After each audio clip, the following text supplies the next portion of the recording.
तर नाम आहे. छोट्यात किती छोटे राम एवढंच नाम आहे. मोठ्यात मोठं काय असेल तर नाम आहे. नामाला आहे का नाही कुठल्याच प्रकारचा बाण नाही, कुठल्याच प्रकारची सीमा नाही बरं का. जसं की आता आपल्या संस्थाला पलिक संस्था आहे, आपल्या दोघाच्या मध्ये सीमा आहे बिथाडे. रानात कसं बांध असतो मधी.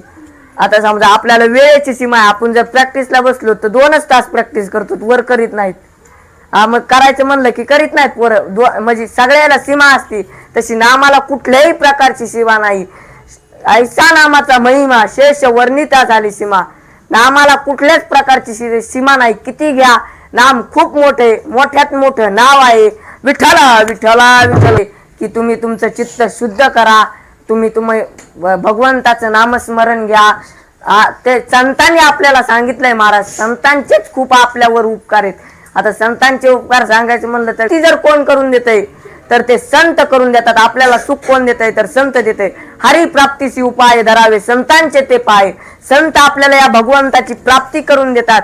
आणि समजा जर भगवंताची प्राप्ती जर केली तर काय होतंय, आपला तो एक देव करून घ्यावा. तेने विना जीवा सुख नाही, नाही केला तर सुख नाही. म्हणजे सुख कोण देतोय आपल्याला तर संत आपल्याला सुख देतात.